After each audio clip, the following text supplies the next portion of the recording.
വിലാപങ്ങൾ അധ്യായം 1. ഒരിക്കൽ ജനനിബിഡമായിരുന്ന നഗരം ഇന്ന് എത്ര ഏകാന്തമായിരിക്കുന്നു. ജനതകളിൽ ഉന്നതയായിരുന്നവൾ ഇന്നിതാ വിധവയെ പോലെ ആയിരിക്കുന്നു. നഗരങ്ങളുടെ റാണിയായിരുന്നവൾ ഇന്ന് കപ്പം കൊടുത്തു കഴിയുന്നു. രാത്രി മുഴുവൻ അവൾ കൈപ്പോടെ കരയുന്നു. അവൾ കവിൾത്തടങ്ങളിലൂടെ കണ്ണുനീരൊഴുക്കുന്നു. അവളെ ആശ്വസിപ്പിക്കാൻ അവളുടെ പ്രിയന്മാരിൽ ആരുമില്ല. അവളുടെ സുഹൃത്തുക്കളെല്ലാവരും അവളോട് വഞ്ചന കാണിച്ചു. അവർ അവളുടെ ശത്രുക്കളായി തീർന്നു. നിന്ദനത്തിനും ക്രൂരമായ അടിമത്തത്തിനും അധീനയായി യൂദാ നാടുകടത്തപ്പെട്ടു. വിശ്രമിക്കാൻ ഇടം ലഭിക്കാതെ അവൾ ജനതകളുടെ ഇടയിൽ കഴിഞ്ഞുകൂടുന്നു. അവളെ അനുധാവനം ചെയ്യുന്നവർ ദുരിതങ്ങൾക്കിടയിൽ വെച്ച് അവളെ പിടികൂടി. സിയോനിലേക്കുള്ള വഴികൾ വിലപിക്കുന്നു. നിശ്ചയിക്കപ്പെട്ട ഉത്സവങ്ങൾക്ക് ആരും എത്തുന്നില്ല. അവളുടെ കവാടങ്ങൾ വിജനമായിരിക്കുന്നു. അവളുടെ പുരോഹിതന്മാർ നെടുവീർപ്പിടുന്നു. അവളുടെ തോഴിമാരെ വലിച്ചിഴച്ചു കൊണ്ടുപോയി അവൾ കഠിനയാതനയ്ക്കിരയായി. ശത്രുക്കൾ അവളുടെ അധിപന്മാരായി. അവളുടെ വൈരികൾ ഐശ്വര്യം പ്രാപിക്കുന്നു. എന്തെന്നാൽ എണ്ണമില്ലാത്ത തെറ്റുകൾ നിമിത്തം അവളെ കർത്താവ് പീഡിപ്പിച്ചു.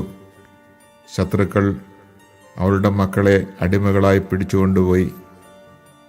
സിയോൻ പുത്രിയിൽ നിന്ന് അവളുടെ മഹിമ വിട്ടകന്നു. അവളുടെ പ്രഭുക്കന്മാർ മേച്ചിൽ സ്ഥലം കണ്ടെത്താത്ത മാനുകളെ പോലെയായി. അനുധാവനം ചെയ്യുന്നവരുടെ മുമ്പിൽ അവർ ദുർബലരായി പലായനം ചെയ്തു. പീഡനത്തിൻ്റെയും കഷ്ടതയുടെയും കാലത്ത് ജെറൂസലം പണ്ട് മുതലേ തൻ്റേതായിരുന്ന അമൂല്യ വസ്തുക്കളെ അനുസ്മരിക്കുന്നു. അവളുടെ ജനം ശത്രുകരങ്ങളിൽ പതിച്ചു. അവളെ സഹായിക്കാൻ ആരുമുണ്ടായിരുന്നില്ല. അപ്പോൾ ശത്രു അവളുടെ പതനം കണ്ട് പരിഹസിച്ച് രസിച്ചു. ജെറൂസലേം കഠിനമായി പാപം ചെയ്തു. അങ്ങനെ അവൾ മലിനയായി. അവളെ ആദരിച്ചിരുന്നവർ അവളുടെ നഗ്നത കണ്ട് അവളെ നിന്ദിക്കുന്നു. അവൾ വിലപിച്ചുകൊണ്ട് മുഖം തിരിക്കുന്നു. അവളുടെ അശുദ്ധി അവളുടെ വസ്ത്രത്തിലുണ്ടായിരുന്നു. തൻ്റെ വിനാശത്തെപ്പറ്റി അവൾ ചിന്തിച്ചില്ല. അതുകൊണ്ട് അവളുടെ വീഴ്ച ഭീകരമാണ്. അവളെ ആശ്വസിപ്പിക്കാൻ ആരുമില്ല. കർത്താവേ, എൻ്റെ പീഡനം അവിടുന്ന് കാണണമേ. എൻ്റെ ശത്രു വിജയിച്ചിരിക്കുന്നു. ശത്രു അവളുടെ അമൂല്യ വസ്തുക്കളിന്മേലെല്ലാം കൈവച്ചിരിക്കുന്നു. അങ്ങയുടെ സഭയിൽ പ്രവേശിക്കരുതെന്ന് അങ്ങ് കൽപ്പിച്ചിരുന്ന ജനതകൾ തൻ്റെ വിശുദ്ധ മന്ദിരം ആക്രമിക്കുന്നത് അവൾ കണ്ടു. അവളുടെ ജനം ആഹാരം ലഭിക്കാതെ നെടുവീർപ്പിടുന്നു. തങ്ങളുടെ ശക്തി കെട്ടുപോകാതിരിക്കാൻ മാത്രമുള്ള ആഹാരത്തിന് വേണ്ടി അവർ തങ്ങളുടെ നിധികൾ വിൽക്കുന്നു. കർത്താവെ, കടാക്ഷിക്കണമേ, ഞാൻ നിന്ദനമേൽക്കുന്നു. കടന്നുപോകുന്നവരെ, നിങ്ങൾക്കിത് നിസ്സാരമാണോ? നോക്കിക്കാണുവിൻ, ഞാൻ അനുഭവിക്കുന്ന ദുഃഖത്തിന് തുല്യമായ, കർത്താവ് തൻ്റെ ഉഗ്രകോപത്തിൻ്റെ നാളിൽ എൻ്റെ മേൽ വരുത്തിയ ദുഃഖത്തിന് തുല്യമായ ദുഃഖമുണ്ടോ? ഉന്നതത്തിൽ നിന്ന് അവിടുന്ന് അഗ്നി അയച്ചു. എൻ്റെ അസ്ഥികളിലേക്ക് അവിടുന്ന് അത് ചൊരിഞ്ഞു. അവിടുന്ന് എൻ്റെ പാദങ്ങൾക്ക് വല വിരിച്ചു. അവിടുന്ന് എന്നെ നിലം പതിപ്പിച്ചു. അവിടുന്ന് എന്നെ ഉപേക്ഷിച്ചു. ദിവസം മുഴുവനും ഞാൻ ബോധം കെട്ടുകിടന്നു. എൻ്റെ അകൃത്യങ്ങൾ ഒരു നുകമായി കെട്ടി അവിടുത്തെ കരം അവ ഒരുമിച്ച് ചേർത്തു. അവ എൻ്റെ കഴുത്തിൽ വെച്ചു. എൻ്റെ ശക്തി അവിടുന്ന് ചോർത്തിക്കളഞ്ഞു. എനിക്ക് എതിർത്ത് നിൽക്കാനാവാത്തവരുടെ കയ്യിൽ കർത്താവ് എന്നെ ഏൽപ്പിച്ചു കൊടുത്തു. എൻ്റെ മധ്യത്തിലുള്ള എല്ലാ ശക്തന്മാരെയും കർത്താവ് പരിഹസിച്ചു. എൻ്റെ യുവാക്കളെ തകർക്കാൻ അവിടുന്ന് ഒരു സംഘത്തെ വിളിച്ചു വരുത്തി. കർത്താവ് യൂദായുടെ കന്യകയായ പുത്രിയെ മുന്തിരിച്ചക്കിൽ എന്ന പോലെ ചവിട്ടിഞ്ഞെരിച്ചു. ഇവ മൂലം ഞാൻ വിലപിക്കുന്നു. എൻ്റെ കണ്ണുകൾ നിറഞ്ഞൊഴുകുന്നു. എനിക്ക് ധൈര്യം പകരാൻ ഒരാശ്വാസകൻ അടുത്തില്ല. ശത്രുക്കൾ ജയിച്ചതിനാൽ എൻ്റെ മക്കൾ അഗതികളായി. സിയോൻ കൈനീട്ടുന്നു. അവളെ ആശ്വസിപ്പിക്കാൻ ആരുമില്ല. യാക്കോബിൻ്റെ അയൽക്കാർ അവൻ്റെ ശത്രുക്കളായിരിക്കണമെന്ന് കർത്താവ് കൽപ്പിച്ചിരിക്കുന്നു. ജെറുസലം അവരുടെ ഇടയിൽ മലിനയായിരിക്കുന്നു. കർത്താവിൻ്റെ പ്രവൃത്തി നീതിയുക്തമാണ്. ഞാൻ അങ്ങയുടെ വചനത്തെ ധിക്കരിച്ചു. ജനതകളെ കേൾക്കുവിൻ, എൻ്റെ ദുരിതങ്ങൾ കാണുവിൻ. എൻ്റെ തോഴിമാരും എൻ്റെ യുവാക്കളും നാടുകടത്തപ്പെട്ടു. ഞാൻ എൻ്റെ പ്രിയന്മാരെ വിളിച്ചു, എന്നാൽ അവരെന്നെ വഞ്ചിച്ചു. തളർന്നു പോകാതിരിക്കാൻ ആഹാരം അന്വേഷിച്ച് നടക്കുന്നതിനിടയിൽ എൻ്റെ പുരോഹിതന്മാരും ശ്രേഷ്ഠന്മാരും നഗരത്തിൽ മരിച്ചു വീണു. കർത്താവെ കാണണമേ, ഞാൻ ദുരിതത്തിലാണ്. എൻ്റെ ആത്മാവ് അസ്വസ്ഥമാണ്, എൻ്റെ ഹൃദയം വിങ്ങുന്നു. എന്തെന്നാൽ ഞാൻ ഏറെ ധിക്കാരം കാണിച്ചു. നഗരവീഥികളിൽ വാൾ വിയോഗദുഃഖം വിതയ്ക്കുന്നു. വീടിനകം മരണതുല്യമാണ്. കേൾക്കണമേ, ഞാൻ എത്ര നെടുവീർപ്പിടുന്നു. എന്നെ ആശ്വസിപ്പിക്കാൻ ആരുമില്ല. എൻ്റെ ശത്രുക്കൾ എൻ്റെ കഷ്ടതകളെപ്പറ്റി കേട്ടു. അങ്ങ് ഇത് വരുത്തിയതിനാൽ അവർ ആനന്ദിക്കുന്നു. അവിടുന്ന് പ്രഖ്യാപിച്ച് ദിനം വരുത്തണമേ, അവരും എന്നെപ്പോലെ ആകട്ടെ. അവരുടെ ദുഷ്കർമ്മങ്ങൾ അങ്ങയുടെ മുമ്പിൽ വരട്ടെ. എൻ്റെ അതിക്രമങ്ങൾ മൂലം എന്നോട് പ്രവർത്തിച്ചതുപോലെ അവരോടും പ്രവർത്തിക്കണമേ. എന്തെന്നാൽ ഞാൻ അത്യധികം നെടുവീർപ്പിട്ട് കരയുന്നു, എൻ്റെ ഹൃദയം തളരുന്നു.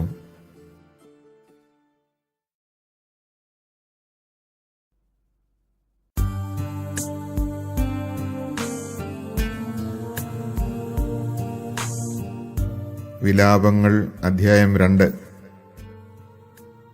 ഇതാ, കർത്താവ് തൻ്റെ കോപത്തിൽ സിയോൻ പുത്രിയെ മേഘം കൊണ്ട് മൂടിയിരിക്കുന്നു. ഇസ്രായേലിൻ്റെ മഹത്വത്തെ അവിടുന്ന് ആകാശത്തിൽ നിന്ന് ഭൂമിയിലേക്ക് വലിച്ചെറിഞ്ഞു. തൻ്റെ കോപത്തിൻ്റെ ദിനത്തിൽ അവിടുന്ന് തൻ്റെ പാദപീഠത്തെ ഓർമ്മിച്ചില്ല. കർത്താവ് യാക്കോബിൻ്റെ കൂടാരങ്ങളെ നിഷ്കരണം നശിപ്പിച്ചു. തൻ്റെ ക്രോധത്തിൽ യൂദാപുത്രിയുടെ ശക്തിദുർഗങ്ങളെ അവിടുന്ന് തകർത്തു. രാജ്യത്തെയും ഭരണാധിപന്മാരെയും അവമാനം കൊണ്ട് നിലം പറ്റിച്ചു. തൻ്റെ ഉഗ്രകോപത്തിൽ ഇസ്രായേലിൻ്റെ സർവശക്തിയും അവിടുന്ന് വെട്ടിവീഴ്ത്തി. ശത്രുക്കളുടെ മുമ്പിൽ വെച്ച് അവിടുന്ന് തൻ്റെ വലത് കൈ അവരിൽ നിന്ന് പിൻവലിച്ചു. സംഹാരാഗ്നി പോലെ അവിടുന്ന് യാക്കോബിനെതിരെ ജ്വലിച്ചു. ശത്രുവിനെ പോലെ അവിടുന്ന് വില്ലുകൊലച്ചു. വൈരിയെപ്പോലെ അവിടുത്തെ വലത് കൈയിൽ അമ്പെടുത്തു. സിയോൻ പുത്രിയുടെ കൂടാരത്തിൽ നമ്മുടെ കണ്ണുകൾക്ക് അഭിമാനം പകർന്ന എല്ലാവരെയും അവിടുന്ന് വധിച്ചു. അവിടുന്ന് അഗ്നി പോലെ ക്രോധം ചൊരിഞ്ഞു. കർത്താവ് ശത്രുവിനെ പോലെയായി അവിടുന്ന് ഇസ്രായേലിനെ നശിപ്പിച്ചു. അതിൻ്റെ കൊട്ടാരങ്ങളെല്ലാം അവിടുന്ന് തകർത്തു. അതിൻ്റെ ശക്തിദുർഗങ്ങൾ നാശക്കൂമ്പാരമായി. യൂദാപുത്രിക്ക് കരച്ചിലും വിലാപവും പെരുകാൻ ഇടയാക്കി. അവിടുന്ന് തൻ്റെ കൂടാരത്തെ തോട്ടത്തിലെ കുടിലെന്ന പോലെ തകർത്തു. നിർദ്ദിഷ്ടോത്സവങ്ങൾ ആഘോഷിക്കേണ്ട സ്ഥലത്തെ അവിടുന്ന് നാശക്കൂമ്പാരമാക്കി. കർത്താവ് സിയോനിൽ നിർദ്ദിഷ്ടോത്സവവും സാപത്തും ഇല്ലാതാക്കി. തൻ്റെ ഉഗ്രമായ രോഷത്തിൽ രാജാവിനെയും പുരോഹിതനെയും വെറുത്തു. കർത്താവ് തൻ്റെ ബലിപീഠത്തെ വെറുത്തു തള്ളി. തൻ്റെ വിശുദ്ധ മന്ദിരത്തെ തള്ളിപ്പറഞ്ഞു. അവരുടെ കൊട്ടാരങ്ങളുടെ മതിലുകളെ ശത്രുകരങ്ങളിൽ ഏൽപ്പിച്ചു കൊടുത്തു. കർത്താവിൻ്റെ ഭവനത്തിൽ നിർദ്ദിഷ്ടോത്സവത്തിലെന്ന പോലെ ആരവമുയർന്നു. സിയോൻ പുത്രിയുടെ മതിലുകൾ നശിപ്പിക്കാൻ കർത്താവ് ഉറച്ചു. അതിനെ അവിടുന്ന് അളവുനൂൽ കൊണ്ട് അടയാളപ്പെടുത്തി. അതിനെ നശിപ്പിക്കുന്നതിൽ നിന്ന് തൻ്റെ കരത്തെ അവിടുന്ന് തടഞ്ഞില്ല. കോട്ടയും മതിലും വിലപിക്കാനിടയാക്കി അവ രണ്ടും ഒപ്പം തളർന്നുപോയി. അവളുടെ കവാടങ്ങൾ ധൂളിയിലമർന്നു. അവിടുന്ന് അവളുടെ ഓടാമ്പലുകളെ ഒടിച്ചു തകർത്തു. അവളുടെ രാജാവും പ്രഭുക്കന്മാരും ജനതകളുടെ ഇടയിലായി. നിയമം ഇല്ലാതായി. അവളുടെ പ്രവാചകന്മാർക്ക് കർത്താവിൽ നിന്ന് ദർശനം ലഭിക്കുന്നില്ല. സിയോൻ പുത്രിയുടെ ശ്രേഷ്ഠന്മാർ മൂകരായി നിലത്തിരിക്കുന്നു. അവർ തങ്ങളുടെ തലയിൽ പൂഴി വിതറി അവർ ചാക്കുടുത്തു. ജെറുസലേം കന്യകമാർ നിലം പറ്റ് തലകുനിച്ചു. കരഞ്ഞ് കരഞ്ഞ് എൻ്റെ കണ്ണുകൾ ക്ഷയിച്ചു. എൻ്റെ ആത്മാവ് അസ്വസ്ഥമാണ്, എൻ്റെ ഹൃദയം ഉരുകിപ്പോയി. എന്തെന്നാൽ എൻ്റെ ജനത്തിൻ്റെ പുത്രി നശിച്ചു. ശിശുക്കളും കുട്ടികളും നഗരവീഥികളിൽ മയങ്ങി വീഴുന്നു. മുറിവേറ്റവരെ പോലെ നഗരവീഥികളിൽ തളർന്നു വീഴുമ്പോൾ, മാതാക്കളുടെ മടിയിൽ വെച്ച് ജീവൻ വാർന്നു പോകുമ്പോൾ, അവർ തങ്ങളുടെ അമ്മമാരോട് കരഞ്ഞുകൊണ്ട് അപ്പവും വീഞ്ഞും എവിടെ എന്ന് ചോദിക്കുന്നു. ജെറുസലം പുത്രി, നിനക്ക് വേണ്ടി ഞാൻ എന്തു പറയും? നിന്നെ ഞാൻ എന്തിനോട് ഉപമിക്കും? കന്യകയായ സിയോൻ പുത്രി, നിന്നെ ആശ്വസിപ്പിക്കാൻ ഞാൻ നിന്നെ എന്തിനോട് താരതമ്യപ്പെടുത്തും? നിന്റെ നാശം സമുദ്രം പോലെ വിശാലമാണ്. ആർക്ക് നിന്നെ പുനരുദ്ധരിക്കാനാവും? നിന്റെ പ്രവാചകന്മാർ നിനക്ക് വേണ്ടി കണ്ടത് വഞ്ചനാത്മകമായ വ്യാജദർശനങ്ങളാണ്. നിന്റെ ഐശ്വര്യം പുനഃസ്ഥാപിക്കാൻ വേണ്ടി നിന്റെ അകൃത്യങ്ങൾ അവർ മറനീക്കി കാണിച്ചില്ല. അവരുടെ ദർശനങ്ങൾ മിഥ്യയും വഞ്ചനാത്മകവുമായിരുന്നു. കടന്നു പോകുന്നവരെല്ലാം നിന്നെ നോക്കി കൈകൊട്ടുന്നു. അവർ ജെറുസലം പുത്രിയെ നോക്കി ചൂളമടിക്കുകയും തലയാട്ടുകയും ചെയ്യുന്നു. സൗന്ദര്യത്തികവെന്നും ഭൂമി മുഴുവൻ്റെയും ആനന്ദമെന്നും വിളിക്കപ്പെട്ട നഗരമാണോ ഇത് എന്ന് അവർ ചോദിക്കുന്നു. നിന്റെ സകല ശത്രുക്കളും നിന്നെ നിന്ദിക്കുന്നു. അവർ ചൂളമടിക്കുകയും പല്ലിറുമ്പുകയും ചെയ്യുന്നു. നമ്മൾ അവളെ തകർത്തു. ഇതാണ് നമ്മൾ ആശിച്ചിരുന്ന ദിവസം. ഇപ്പോൾ അത് വന്നു ചേർന്നു. നാം അത് കാണുന്നു എന്നവർ അട്ടഹസിക്കുന്നു. കർത്താവ് തൻ്റെ നിശ്ചയം നിറവേറ്റി.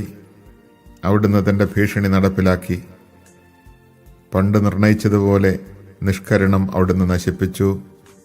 ശത്രു നിന്റെ മേൽ സന്തോഷിക്കാൻ അവിടുന്ന് ഇടയാക്കി. നിന്റെ ശത്രുക്കളുടെ ശക്തിയെ ഉയർത്തി. സിയോൻ പുത്രി, കർത്താവിനോട് ഉറക്കെ നിലവിളിക്കുക. രാവും പകലും മഹാപ്രവാഹം പോലെ കണ്ണുനീർ ഒഴുകട്ടെ. നീ വിശ്രമിക്കരുത്. കണ്ണുകൾക്ക് വിശ്രമം നൽകരുത്. രാത്രിയിൽ യാമങ്ങളുടെ ആരംഭത്തിൽ എഴുന്നേറ്റ് ഉറക്കെ നിലവിളിക്കുക.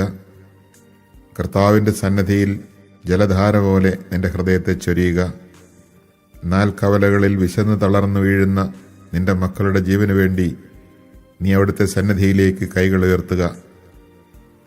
കർത്താവെ, നോക്കിക്കാണണമേ. ആരോടാണ് അവിടുന്ന് പ്രകാരം പ്രവർത്തിച്ചത്?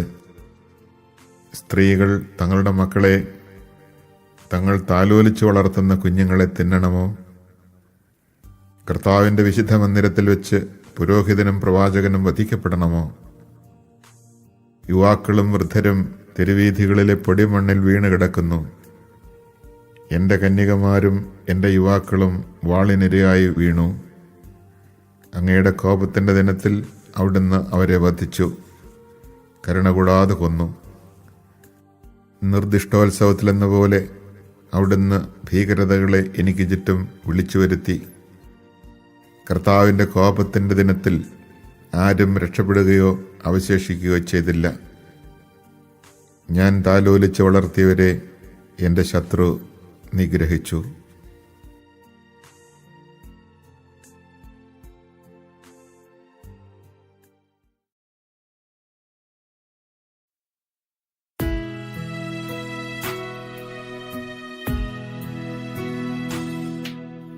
വിലാപങ്ങൾ അധ്യായം 3.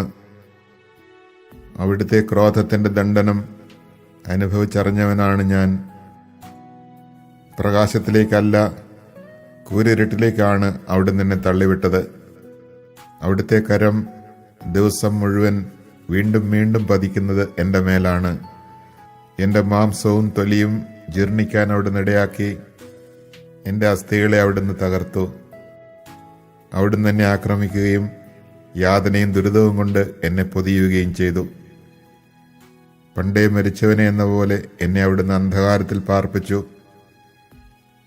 രക്ഷപ്പെടാതിരിക്കാൻ അവിടുന്ന് എനിക്ക് ചുറ്റും മതില് കെട്ടി ഭാരമുള്ള ചങ്ങലകൾ കൊണ്ട് എന്നെ ബന്ധിച്ചു. ഞാൻ നിലവിളിച്ചപേക്ഷിക്കുന്നെങ്കിലും അവിടുന്ന് എൻ്റെ പ്രാർത്ഥന ചെവിക്കൊള്ളുന്നില്ല. ചെത്തിയെടുത്ത കല്ലുകൊണ്ട് അവിടുന്ന് എൻ്റെ വഴിയടച്ചു. എൻ്റെ പാതകളെ അവിടുന്ന് വളഞ്ഞതാക്കി. അവിടുന്ന് എനിക്ക് പതിയിരിക്കുന്ന കരടിയെപ്പോലെയും ഒളിച്ചിരിക്കുന്ന സിംഹത്തെപ്പോലെയുമാണ്. അവിടുന്ന് എന്നെ വഴിതെറ്റിച്ചു കൊണ്ടുപോയി ചീന്തിക്കീറി ഏകനായി ഉപേക്ഷിച്ചു. അവിടുന്ന് വില്ല് കൊലിച്ച് എന്നെ അസ്ത്രത്തിന് ലക്ഷ്യമാക്കി അവിടുന്ന് ആവനാഴിയിലെ അമ്പ് എൻ്റെ ഹൃദയത്തിലേക്ക് അയച്ചു. ഞാൻ ജനതകൾക്ക് പരിഹാസപാത്രമായി. ദിവസം മുഴുവൻ അവർ എന്നെ പരിഹസിച്ചു പാടുന്നു. അവിടുന്ന് എന്നെ കയ്പ് കൊണ്ട് നിറച്ചു. അവിടുന്ന് എന്നെ കാഞ്ഞിരം കൊണ്ട് മത്തുപിടിപ്പിച്ചു. കല്ല് ചവച്ച് പല്ല് പൊടിയാനും ചാരം തിന്നാനും എനിക്കിടവരുത്തി. എൻ്റെ ആത്മാവിന് സ്വസ്ഥതയില്ല. സന്തോഷം എന്തെന്ന് ഞാൻ മറന്നു. അതുകൊണ്ട് എൻ്റെ ശക്തിയും കർത്താവിലുള്ള പ്രത്യാശയും പോയിപ്പോയി എന്ന് ഞാൻ വിലപിക്കുന്നു. എൻ്റെ കഷ്ടതയുടെയും അലച്ചിലിൻ്റെയും ഓർമ്മ കൈപ്പേറിയ വിഷമാണ്. അതിനെപ്പറ്റി നിരന്തരം ചിന്തിച്ച് എൻ്റെ മനം തകരുന്നു. എന്നാൽ ഞാൻ ഒരു കാര്യം ഓർമ്മിക്കുന്നു, അതെനിക്ക് പ്രത്യാശ തരുന്നു. കർത്താവിൻ്റെ സ്നേഹം ഒരിക്കലും അസ്തമിക്കുന്നില്ല. അവിടുത്തെ കാരുണ്യം അവസാനിക്കുന്നില്ല. ഓരോ പ്രഭാതത്തിലും അത് പുതിയതാണ്. അവിടുത്തെ വിശ്വസ്തത ഉന്നതമാണ്. കർത്താവാണ് എൻ്റെ ഓഹരി, അവിടുന്നാണ് എൻ്റെ പ്രത്യാശ എന്ന് ഞാൻ പറയുന്നു. തന്നെ കാത്തിരിക്കുന്നവർക്കും തന്നെ തേടുന്നവർക്കും കർത്താവ് നല്ലവനാണ്. കർത്താവിൻ്റെ രക്ഷയെ ശാന്തമായി കാത്തിരിക്കുന്നത് ഉത്തമം. യൗവനത്തിൽ മുഖം വഹിക്കുന്നത് മനുഷ്യന് നല്ലതാണ്. അവിടുന്ന് അത് അവൻ്റെ മേൽ വയ്ക്കുമ്പോൾ അവൻ ഏകനായി മൗനമായിരിക്കട്ടെ. അവൻ മുഖം മണ്ണിൽ പൂഴ്ത്തട്ടെ. ഇനിയും പ്രത്യാശയ്ക്ക് വകയുണ്ട്. അവൻ്റെ കവിൾത്തടം തല്ലേറ്റ് വാങ്ങട്ടെ. നിന്ദനം കൊണ്ട് അവൻ നിറയട്ടെ. എന്നാൽ കർത്താവ് എന്നേക്കുമായി ഉപേക്ഷിക്കുകയില്ല. അവിടുന്ന് വേദനിപ്പിച്ചാലും തൻ്റെ കാരുണ്യാതിരേകത്തിനനുസൃതമായി ദയ കാണിക്കും. അവിടുന്ന് ഒരിക്കലും മനഃപൂർവ്വം മനുഷ്യമക്കളെ പീഡിപ്പിക്കുകയോ ദുഃഖിപ്പിക്കുകയോ ചെയ്യുന്നില്ല. തടവുകാരെ ചവിട്ടിമെതിക്കുന്നതും അത്യുന്നതൻ്റെ സന്നദ്ധിയിൽ മനുഷ്യൻ്റെ അവകാശത്തെ തകിടം മറിക്കുന്നതും മനുഷ്യന് നീതി നിഷേധിക്കുന്നതും കർത്താവ് അംഗീകരിക്കുന്നില്ല. കൽപ്പന കൊണ്ട് മാത്രം കാര്യം നടപ്പിലാക്കാൻ ആർക്ക് കഴിയും? കർത്താവിനല്ലാതെ ആർക്ക്? അത്യുന്നതൻ്റെ അധരത്തിൽ നിന്നല്ലേ നന്മയും തിന്മയും വരുന്നത്?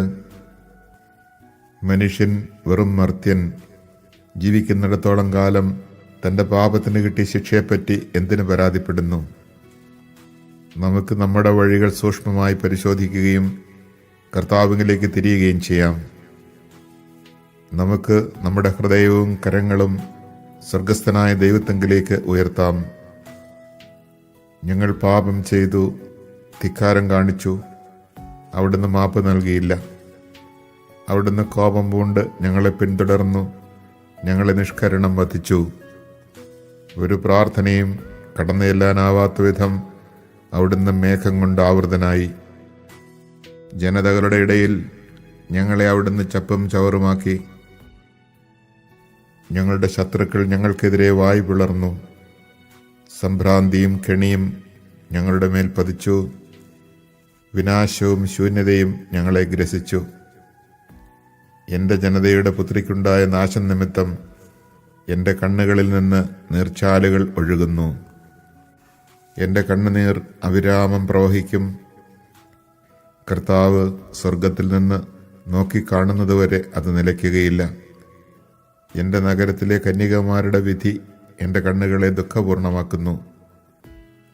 അകാരണമായി എൻ്റെ ശത്രുവായവർ എന്നെ പക്ഷിയെ എന്ന പോലെ വേട്ടയാടി. അവർ എന്നെ ജീവനോടെ കുഴിയിൽ തള്ളി. അവർ എൻ്റെ മേൽ കല്ലുരുട്ടി വെച്ചു. വെള്ളം എന്നെ മൂടി. ഞാൻ നശിച്ചു എന്ന് ഞാൻ പറഞ്ഞു. കുഴിയുടെ അടിയിൽ നിന്ന് കർത്താവെ, ഞാൻ അങ്ങയുടെ നാമം വിളിച്ചപേക്ഷിച്ചു.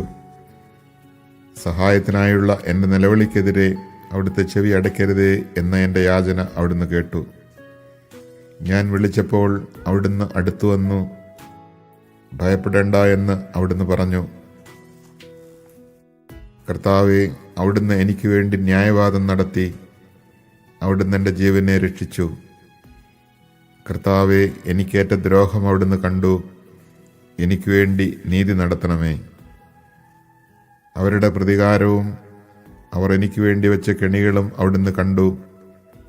കർത്താവെ, അവരുടെ നിന്ദനങ്ങളും ദുരാലോചനകളും അവിടുന്ന് കേട്ടു. എന്നെ ആക്രമിക്കുന്നവരുടെ വാക്കുകളും വിചാരങ്ങളും ദിവസം മുഴുവൻ എനിക്കെതിരായിട്ടാണ്. അവരുടെ ഇരിപ്പും നിൽപ്പും അവിടുന്ന് കാണണമേ. ഞാനാണ് അവരുടെ പരിഹാസഗാനങ്ങളുടെ വിഷയം.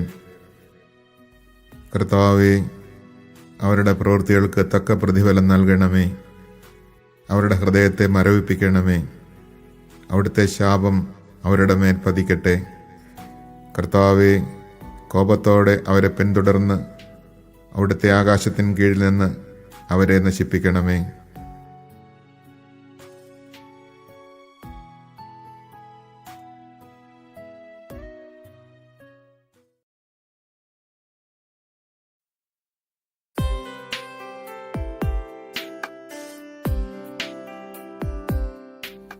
വിലാപങ്ങൾ അധ്യായം 4.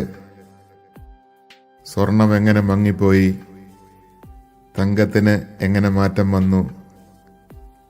വിശുദ്ധ മന്ദിരത്തിൻ്റെ കല്ലുകൾ വഴിക്കവലയ്ക്കൽ ചിതറിക്കിടക്കുന്നു. സിയോന്റെ അമൂല്യരായ മക്കൾ, തങ്ങളുടെ തൂക്കത്തിനൊപ്പം തങ്കത്തിൻ്റെ വിലയുള്ളവർ, കുശവന്റെ കരവേലയായ മൺപാത്രങ്ങൾ പോലെ ഗണിക്കപ്പെട്ടതെങ്ങനെ. കുറുനരികൾ പോലും കുഞ്ഞുങ്ങളെ മുലയൂട്ടുന്നു. എന്നാൽ എൻ്റെ ജനത്തിൻ്റെ പുത്രി മരുഭൂമിയിലെ ഒട്ടകപ്പക്ഷിയെപ്പോലെ ക്രൂരയായി. മുല കുടിക്കുന്ന കുഞ്ഞിൻ്റെ നാവ് ദാഹം കൊണ്ട് വരണ്ട് അണ്ണാക്കിലൊട്ടിയിരിക്കുന്നു. കുട്ടികൾ ഭക്ഷണം ഇരക്കുന്നു, പക്ഷേ ആരും നൽകുന്നില്ല. സ്വാദിഷ്ട ഭോജനം ആസ്വദിച്ചിരുന്നവർ തെരുവുകളിൽ പട്ടിണി കൊണ്ട് നശിക്കുന്നു. പട്ടുവസ്ത്രം ധരിച്ചു വളർന്നവർ ചാരകൂമ്പാരത്തിന്മേൽ കിടക്കുന്നു. എൻ്റെ ജനത്തിൻ്റെ പുത്രിക്ക് ലഭിച്ച ശിക്ഷ ഒരു നിമിഷം കൊണ്ട് ആരും കൈവയ്ക്കാതെ തന്നെ നശിപ്പിക്കപ്പെട്ട സോദോമിൻ്റെതിനേക്കാൾ വലുതാണ്. അവളുടെ പ്രഭുക്കന്മാർ മഞ്ഞിനേക്കാൾ നിർമ്മലരും പാലിനേക്കാൾ വെണ്മയുള്ളവരും ആയിരുന്നു. അവരുടെ ശരീരം പവിഴത്തേക്കാൾ തുടുത്തതും അവരുടെ ആകാരഭംഗി ഇന്ദ്രനീലത്തിന് തുല്യവുമായിരുന്നു. ഇപ്പോൾ അവരുടെ മുഖം കരിക്കട്ടയേക്കാൾ കറുത്തിരിക്കുന്നു. തിരുവീഥികളിൽ അവരെ തിരിച്ചറിയാൻ കഴിയുന്നില്ല. അവരുടെ തൊലി എല്ലിനോടൊട്ടിയിരിക്കുന്നു. അത് ഉണങ്ങിയ വിറക് പോലെ ആയിരിക്കുന്നു. വാളേറ്റ് മരിച്ചവർ വിശപ്പ് കൊണ്ട് മരിക്കുന്നവരെക്കാൾ ഭാഗ്യവാന്മാരാണ്. അവർ വയലിലെ ഫലങ്ങൾ ലഭിക്കാതെ വിശന്ന് തളർന്ന് നശിച്ചു. കരുണാമയികളായ സ്ത്രീകളുടെ കൈകൾ സ്വന്തം മക്കളെ വേവിച്ചു. എൻ്റെ ജനത്തിൻ്റെ പുത്രിയുടെ വിനാശത്തിൻ്റെ നാളുകളിൽ അവർ അവരുടെ ഭക്ഷണമായി തീർന്നു. കർത്താവ് തൻ്റെ ക്രോധം അഴിച്ചുവിട്ടു.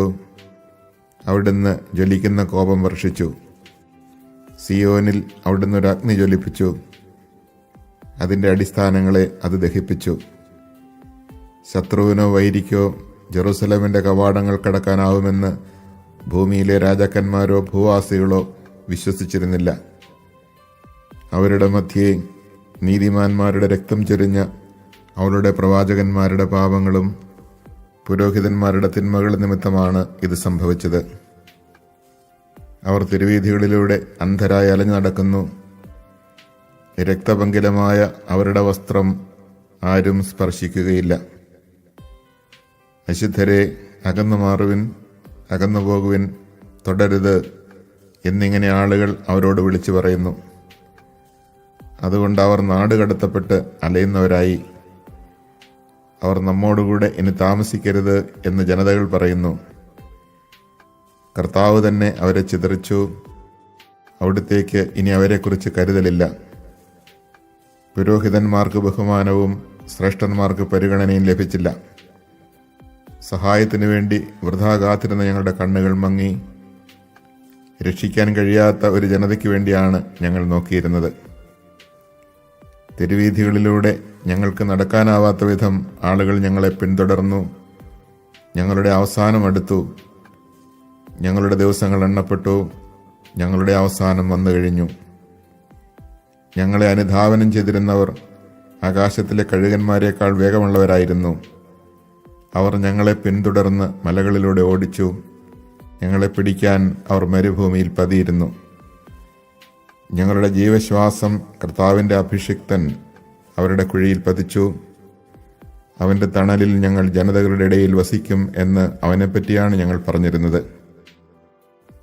ഊസ് ദേശത്ത് പാർക്കുന്ന ഏദോം പുത്രി, സന്തോഷിച്ചാഹ്ലാദിച്ചുകൊള്ളുക. എന്നാൽ നിന്റെ കയ്യിലും ഈ പാനപാത്രമെത്തും. നീ കുടിച്ച് മത്തുപിടിച്ച് അനാവൃതയാകും.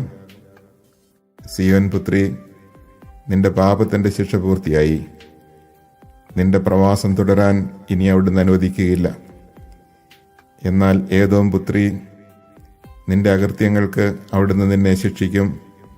അവിടുന്ന് നിന്റെ പാപങ്ങൾ വെളിപ്പെടുത്തും.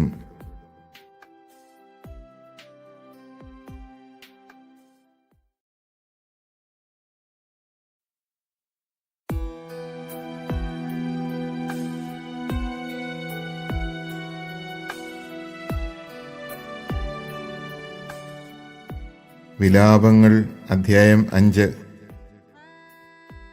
കർത്താവേ, ഞങ്ങൾക്ക് സംഭവിച്ചതെന്തെന്ന് ഓർക്കണമേ. ഞങ്ങൾക്ക് നേരിട്ട അപമാനം അവിടുന്ന് കാണണമേ.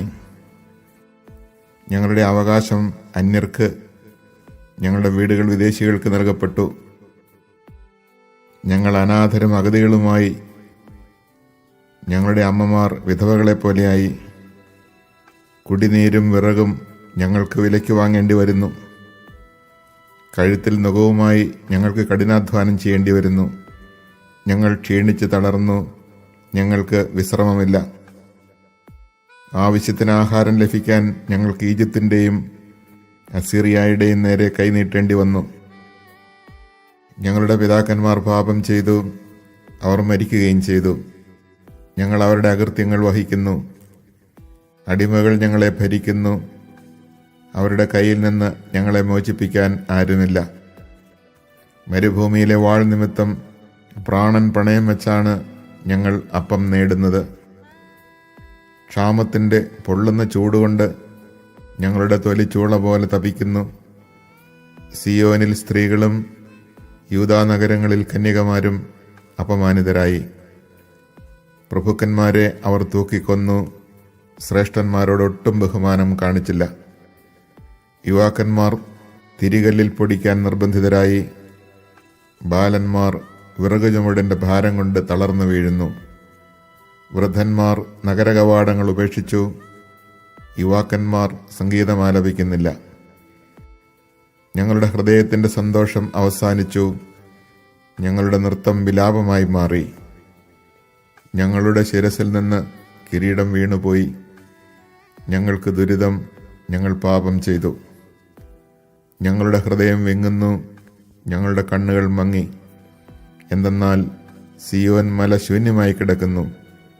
അവിടെ കുറുനരികൾ പതുങ്ങി നടക്കുന്നു. എന്നാൽ കർത്താവേ, അങ്ങ് എന്നേക്കും വാഴുന്നു. അങ്ങയുടെ സിംഹാസനം തലമുറകളോളം നിലനിൽക്കുന്നു. എന്തുകൊണ്ടാണ് അവിടുന്ന് ഞങ്ങളെ എന്നേക്കുമായി മറന്നത്? എന്തുകൊണ്ടാണ് ഇത്രയേറെ നാൾ ഞങ്ങളെ പരിത്യജിച്ചത്? കർത്താവേ, ഞങ്ങൾ മടങ്ങി വരേണ്ടതിന് ഞങ്ങളെ അങ്ങയിലേക്ക് തിരിക്കണമേ. ഞങ്ങളുടെ ദിനങ്ങളെ പണ്ടത്തേതുപോലെ ആക്കണമേ.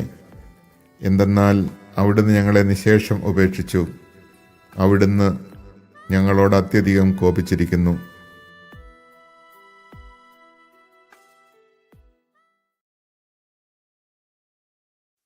The Book of Lamentations, Chapter 1.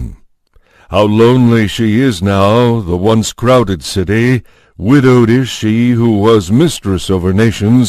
The princess among the provinces has been made a toiling slave. Bitterly she weeps at night, tears upon her cheeks, with not one to console her of all her dear ones. Her friends have all betrayed her and become her enemies. Judah has fled into exile from oppression and cruel slavery. Yet where she lives among the nations she finds no place to rest.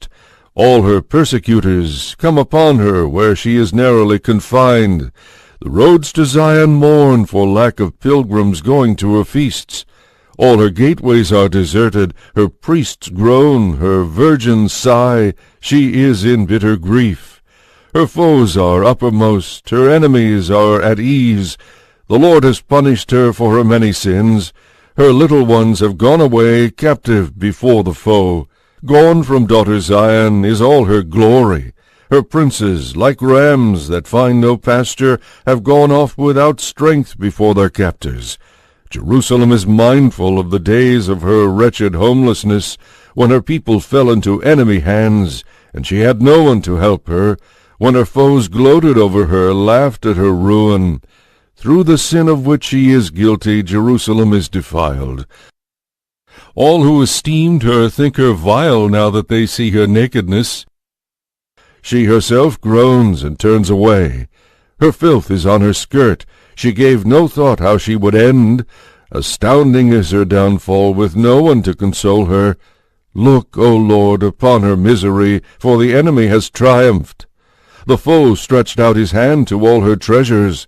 She has seen those nations enter her sanctuary, whom you forbade to come into your assembly. All her people groan, searching for bread. They give their treasures for food, to retain the breath of life. Look, O Lord, and see how worthless I have become. Come, all you who pass by the way, look and see whether there is any suffering like my suffering, which has been dealt me when the Lord afflicted me on the day of his blazing wrath. From on high he sent fire down into my very frame. He spread a net for my feet and overthrew me. He left me desolate in pain all the day. He has kept watch over my sins. By his hand they have been plaited. They have settled about my neck. He has brought my strength to its knees.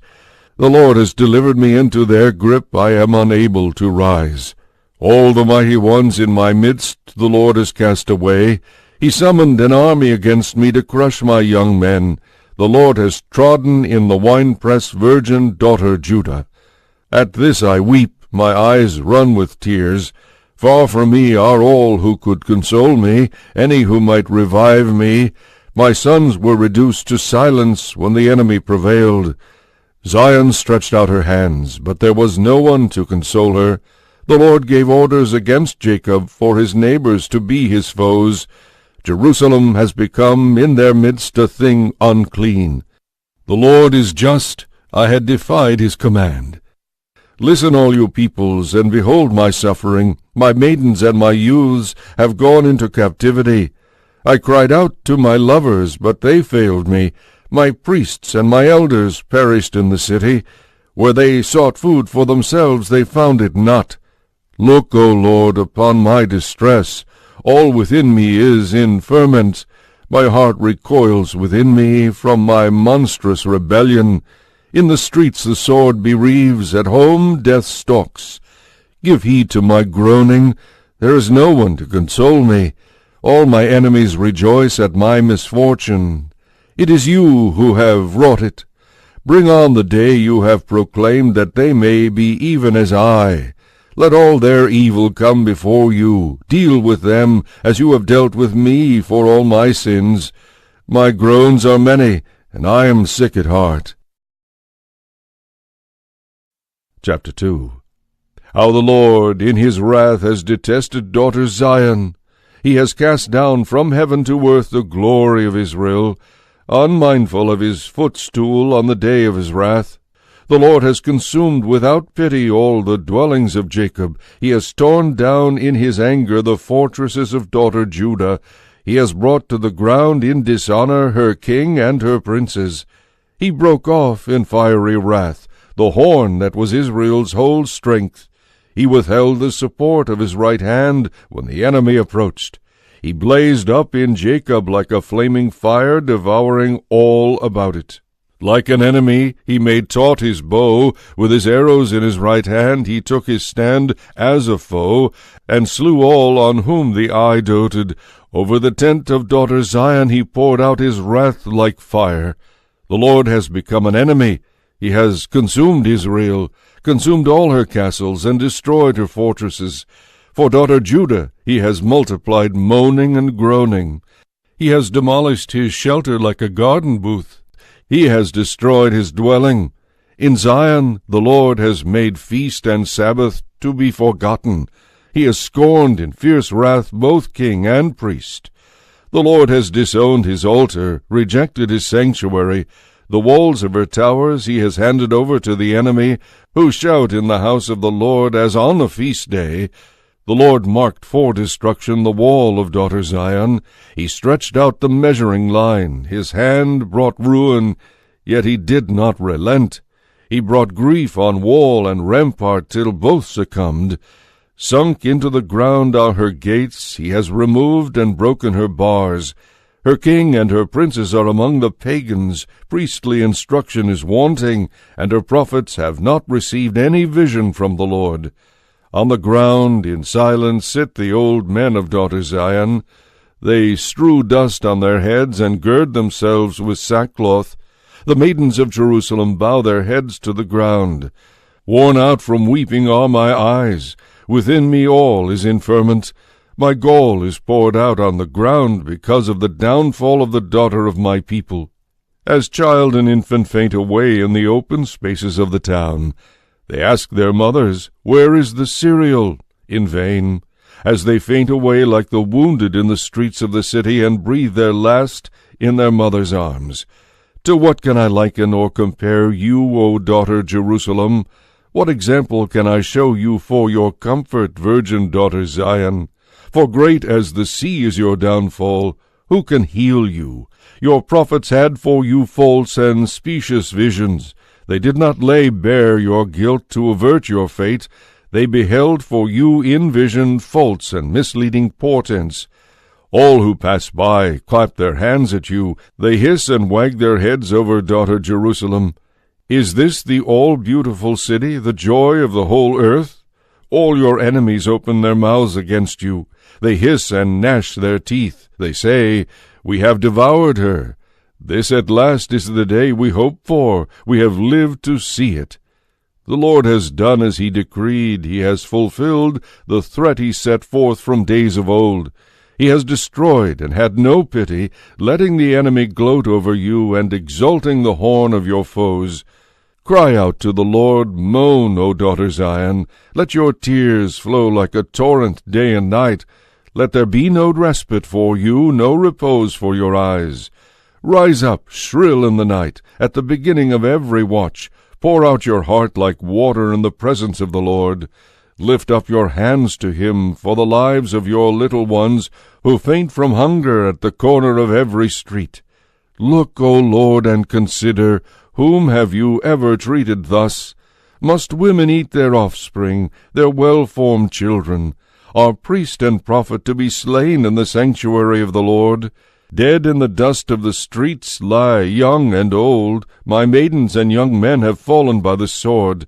You have slain on the day of your wrath, slaughtered without pity. You summoned, as for a feast day, terrors against me from all sides. There was not on the day of your wrath either fugitive or survivor. Those whom I bore and reared, my enemy has utterly destroyed. Chapter 3. I am a man who knows affliction, from the rod of his anger, one whom he has led and forced to walk in darkness, not in the light. Against me alone he brings back his hand again and again all the day. He has worn away my flesh and my skin, he has broken my bones. He has beset me round about with poverty and weariness. He has left me to dwell in the dark like those long dead. He has hemmed me in with no escape, and weighed me down with chains. Even when I cry out for help, he stops my prayer. He has blocked my ways with fitted stones, and turned my paths aside. A lurking bear he has been to me, a lion in ambush. He deranged my ways, set me astray, left me desolate. He bent his bow and set me up as the target for his arrow. He pierces my sides with shafts from his quiver. I have become a laughingstock for all nations, their taunt all the day long. He has sated me with bitter food, made me drink my fill of wormwood. He has broken my teeth with gravel, pressed my face in the dust. My soul is deprived of peace. I have forgotten what happiness is. I tell myself my future is lost, all that I hope for from the Lord. The thought of my homeless poverty is wormwood and gall. Remembering it over and over leaves my soul downcast within me. But I will call this to mind as my reason to have hope. The favors of the Lord are not exhausted, his mercies are not spent. They are renewed each morning, so great is his faithfulness. My portion is the Lord, says my soul. Therefore will I hope in him. Good is the Lord to one who waits for him, to the soul that seeks him. It is good to hope in silence for the saving help of the Lord. It is good for a man to bear the yoke from his youth. Let him sit alone and in silence when it is laid upon him. Let him put his mouth to the dust. There may yet be hope. Let him offer his cheek to be struck. Let him be filled with disgrace. For the Lord's rejection does not last forever.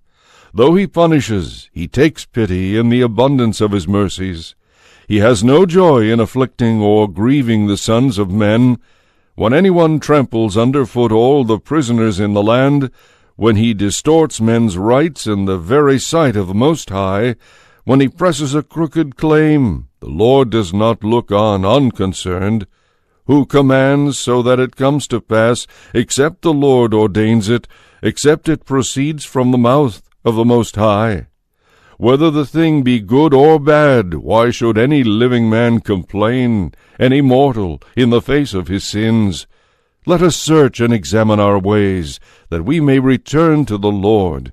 Let us reach out our hearts toward God in heaven. We have sinned and rebelled. You have not forgiven us.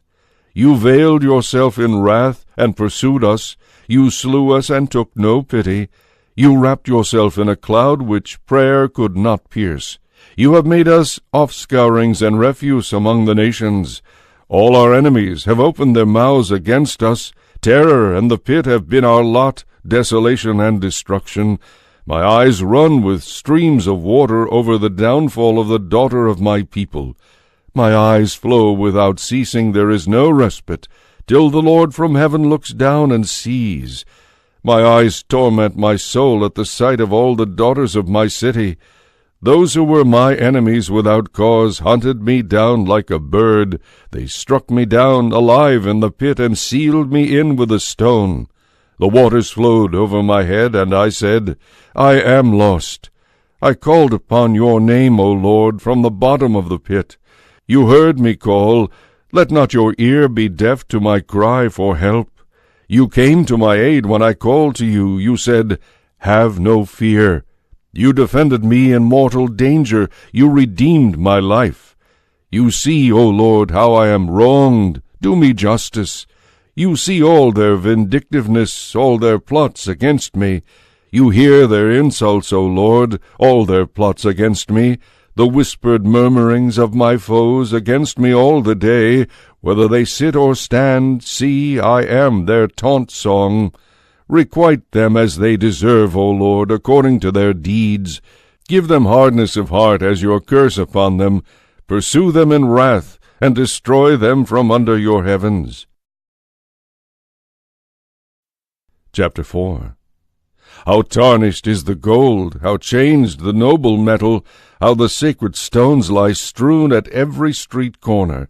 Zion's precious sons, fine gold their counterpart, now worth no more than earthen jars made by the hands of a potter. Even the jackals bare their breasts and suckle their young. The daughter of my people has become as cruel as the ostrich in the desert. The tongue of the suckling cleaves to the roof of its mouth in thirst. The babes cry for food, but there is no one to give it to them. Those accustomed to dainty food perish in the streets. Those brought up in purple now cling to the ash heaps. The punishment of the daughter of my people is greater than the penalty of Sodom, which was overthrown in an instant without the turning of a hand. Brighter than snow were her princes, whiter than milk, more ruddy than coral, more precious than sapphire. Now their appearance is blacker than soot. They are unrecognized on the streets. Their skin shrinks on their bones as dry as wood. Better for those who perish by the sword than for those who die of hunger, who waste away as though pierced through, lacking the fruits of the field. The hands of compassionate women boiled their own children, to serve them as mourners' food in the downfall of the daughter of my people. The Lord has spent his anger, poured out his blazing wrath. He has kindled a fire in Zion that has consumed her foundations. The kings of the earth did not believe, nor any of the world's inhabitants, that enemy or foe could enter the gates of Jerusalem, because of the sins of her prophets and the crimes of her priests, who shed in her midst the blood of the just. They staggered blindly in the streets, soiled with blood, so that people could not touch even their garments. Away, you unclean, they cried to them, away, away, do not draw near.